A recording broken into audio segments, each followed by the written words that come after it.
Now that we have a really good understanding of what a transport node is, let's take a few moments to talk about what the networking looks like for these transport nodes, and we'll actually get into showing you some actual transport nodes and some of the different setups that I have in my lab. So let's get to it.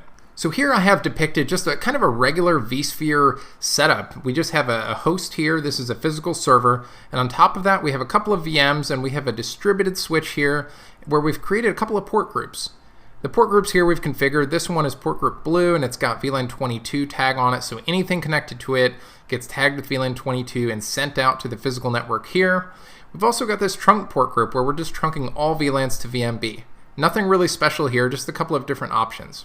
If we look at the network connectivity to the host, we have two physical interfaces. We have P1 and P2. These are quite literally network interface cards that have two interfaces. We've got cables from them up to a top-of-rack switch or top-of-rack switches, doesn't really matter, and we're trunking all VLANs down to the host. This is a relatively common setup in enterprise environments, with probably the one big exception being that a lot of times we would see, probably instead of two interfaces, we might see four. But regardless, the same concepts will apply throughout this conversation. So we talked about previously how prepping the host essentially installed the VIBs onto the host and gave us the ability to forward traffic and all of that. And that was really one part of the conversation for prepping the host. The other is we have to put a switch onto the device somehow, and there's a couple of ways we can do that. So I'm going to start with the first and the one that's been around the longest, and then we'll get to kind of a newer option. Well, the first is called an NVDS. And basically, the NVDS is just a distributed switch. The only difference is that it's actually created by NSXT, and it retains essentially full control of that distributed switch. So what that means is all changes for the distributed switch, or the NVDS, will come directly from NSXT.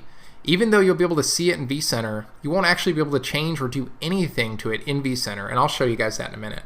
One of the big gotchas about the NVDS is that it does require its own dedicated uplinks. So think of that drawing I was just showing you where we had a VDS and it had two uplinks, P1 and P2. If we were to install the NVDS, or just say we wanted to run NSX on that host, we would prep the host and we would have to remove one of those uplinks from the VDS and give it to the NVDS. Or another option might be to just remove the remove the distributed switch completely, and just put in the NVDS and make that the only option that we have, the only NVDS or the only distributed switch on the whole host. That's another option, but not very common. So we'll visualize this, don't worry though. So the good news is there is definitely a better way of doing things. If you are on vSphere 7.0 Plus and you have VDS 7.0, that is a key part right here, then you can do what's called a converged VDS option, where you can retain that existing distributed switch that I showed you in the slide, and you basically just install NSX on top of it. You don't have to steal away uplinks or anything crazy like that. You can do that just fine. But to kind of summarize it, if you're on anything older than vSphere 7.0, you're going to be installing an NVDS.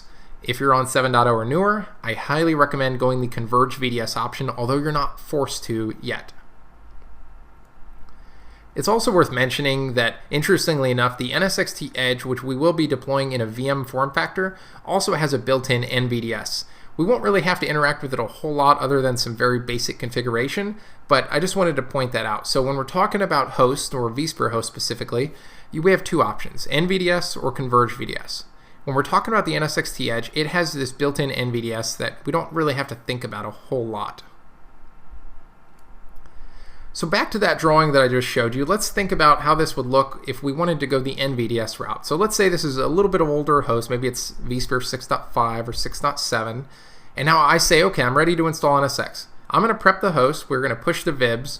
The next thing I'm going to do is remove one of these uplinks from that distributed switch, because I actually need to have one ready to go for my NVDS, because remember, it requires a dedicated uplink for it. So here we go.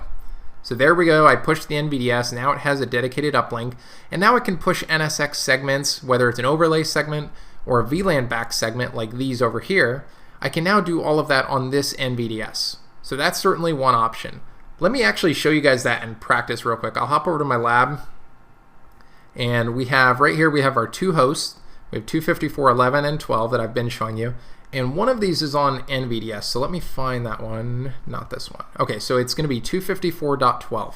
And we can see I clicked right here just to show you, it says host switches 1. So I click that and it shows NVDS 1 is the name and the type is NVDS. So I'm going to go to vCenter so we can get a better look at this and see what it looks like. So 254.12, that's our host right here. And I'm going to collapse this so we can see all of the virtual switches on that host. We see that first we have this distributed switch here called Prod VDS. That was here already before I installed NSX. And then we see we have another one called NVDS. And I want you to notice something kind of interesting here. If I expand NVDS, I see I have some NSXT segments. I see it owns VMNIC3 that is dedicated to this NVDS. But here's the thing. Look right here. See this blank space? Well, on a normal distributed switch, I would have the option to make changes here. Don't believe me? Check this out. If I open that distributed switch, I can manage my physical adapters. I can go in here and I can say, okay, let's remove VMNIC1 if I wanted to. I can look at settings. I can migrate networking from here. I can do lots of stuff, and most importantly, I can remove it. You notice on the NVDS, I didn't have that option. That's because, again, it's maintained and fully owned by NSXT Manager. Also notice that in this case, this host had 4 physical adapters, 1, 2, 3. You see here, this 4th one is not connected anymore. That's because I had it connected to this NVDS, VMNIC3. So that's the biggest drawback. I have to remove that uplink, and I have to have this dedicated NVDS here that I can't really do a whole lot in vSphere to this other than just kind of looking at the configuration, which isn't really that exciting. So that said, let's talk about the next option. I'm going to go back here to the diagram, and let's look at the converged VDS option. So this is, again, vSphere 7.0 plus, we can do this. So we go into that same environment. We have that same host that has 2 physical adapters attached to a virtual distributed switch. Now I want to install NSX. I prep the host, and this time instead of saying instead of saying NVDS, I select Converge VDS. And here's what happens. Now when I create my NSX networks, they just sit on top of that same VDS. So let me show you what that looks like in practice. Going back to the lab, I have this host, 254.11, and just to show you I'm telling the truth, let's look at this one right here. If we go to host switch, we see type is VDS. That means it's on the Converge VDS option.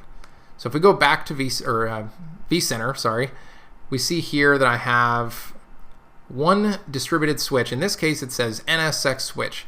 That means it's the Converge VDS option. So this distributed switch was here before NSX, but when I installed or when I prepped the host as a transport node in NSXT, I selected this VDS and I said, let me put my NSX networks on top of that.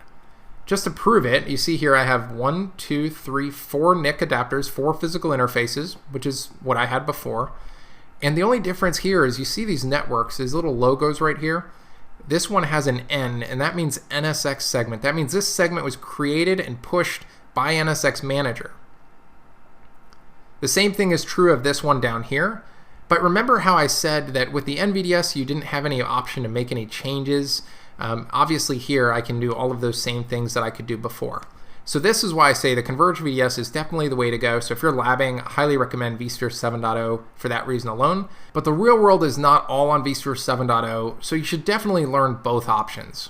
Finally, the last thing I'm going to show you guys is kind of how the transport node prep works. And I'm not going to go through the full configuration because we'll have a video dedicated to it. But just to show you what I'm talking about, when we go here and we say, okay, well, you know what, maybe this one right here. I have these hosts. These are not prepped. You see NSX configuration not configured. So let's try it there. So I'm going to select that node. I'm going to say configure NSX. This is if I wanted to make it a transport node. I don't want to, so we're not going to go through that. But you see right here it says type NVDS or VDS. It asks you right away. So this is where we would choose. So we would say, okay, it's an older node. Let's go with NVDS. We define a name and all of the other details that we'll go over. Or maybe we say, let's go the VDS route. If that's the case, we click this drop down and it gives us a list of all of the VDSs that are found on that host specifically. So again, we're going to go through this again as part of the deployment videos, but I'm going to cancel out here for now. So I'll see you guys on the next video.